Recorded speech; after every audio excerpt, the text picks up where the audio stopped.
ಆಗ್ಯದ.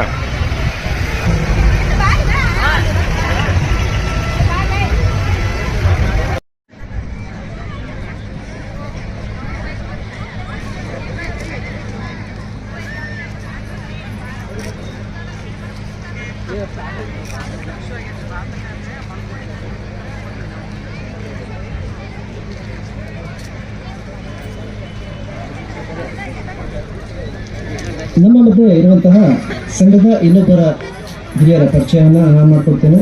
ಶ್ರೀಯುತ ರಾವ್ ಸಾಹೇಬ್ ಮೂಲತಃ ಅಥಣಿ ತಾಲೂಕಿನ. ತಾಸು ಬೇಕು, 12 ತಾಸು ನಿದ್ದೆ ಮಾಡ್ತದೆ ಬೆಕ್ಕು. ಒಂದು ನಾಯಿ ನಿದ್ದೆಯಿಂದ ಎದ್ದೇಳ್ಬೇಕಾದ್ರೆ 14 ತಾಸು ಬೇಕು. 14 ತಾಸು ನಾಯಿ ನಿದ್ದೆ ಮಾಡ್ತದೆ. ಇನ್ನೊಂದು ಕೋಲ ಅಂತ ಒಂದು ಪ್ರಾಣಿ ಇದೆ. ಆ ಪ್ರಾಣಿ highest sleeping animal in this world. ಅದು ನಿದ್ದೆಯಿಂದ ಎದ್ದೇಳ್ಬೇಕಾದ್ರೆ 24 ತಾಸು ನಿದ್ದೆ ಮಾಡ್ತದೆ.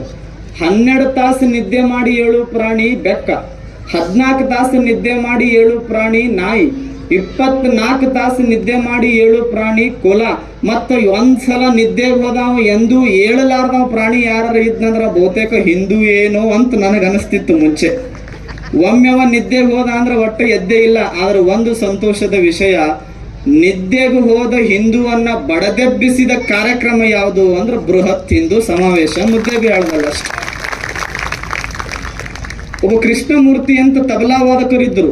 ಬಾಳ ಚಂದ ತಬಲಾ ಬಾರಿಸ್ತಿದ್ರು ಅವರು ಪುಣೆ ಒಳಗೆ. ಅವರು ತಬಲಾ ಬಾರಿಸ್ತಾ ಇದ್ರ ಎಂತ ದೊಡ್ಡ ಕಲ್ಲು ಮವಣಿಗೆ ನೋಡಿ ಉರ್ಕೊಳ್ಳಾರ್ದವ, ಇನ್ನೊಬ್ಬರು ಬೆಳೆದಾಗ ಕಾಲು ಎಳೆಯಲಾರ್ದವ, ವಿಷ ಹಾಕಿದವರಿಗೂ ಅಮೃತ ಹಾಕಿದವ, ಅವಮಾನಿಸಿದವರಿಗೂ ಸನ್ಮಾನಿಸಿದವ, ಇವ ಹಾಳಾಗ್ಲಿ ಅಂದವನಿಗೂ 100 ವರ್ಷ ಬದುಕಿ ಅಂದವನೇ ನಿಜವಾದ ಹಿಂದೂ. ಇಷ್ಟೇ ಬದುಕ್ಬಿಡಿ ಸಾಕು. ನೀವೇನು ವೇದಗಳು ಓದೋದು ಬೇಡ, ಉಪನಿಷತ್ತುಗಳು ಓದೋದು ಬೇಡ, ಗೀತವನ್ನ ಅಭ್ಯಾಸ ಮಾಡೋದು ಬೇಡ. ಸದಾ ಈ ಪ್ರೀತಿ ಒಳಗೆ, ಈ ಎದಿ ಒಳಗೆ ಒಂದಿಷ್ಟು ಪ್ರೀತಿ ಇರ್ಲಿ, ಈ ತಲೆಯಾಗ ಒಂದಿಷ್ಟು ಚಲೋ ವಿಚಾರಗಳಿರ್ಲಿ. ಬದುಕು ಯಾರೇ ದ್ವೇಷ ಮಾಡ್ಲಿ ನಮಗ, ನೀ ಆರಾಮಿರಪ್ಪ ಪ್ರೀತಿಯಿಂದ ಅಂತ ಬಯಸಿ ಬಿಡ್ರಿ. ನಿಮ್ಗಿಂತ ಜಗತ್ತೊಳಗೆ ಯಾವ ದೊಡ್ಡವಾಗಂಗಿಲ್ಲ.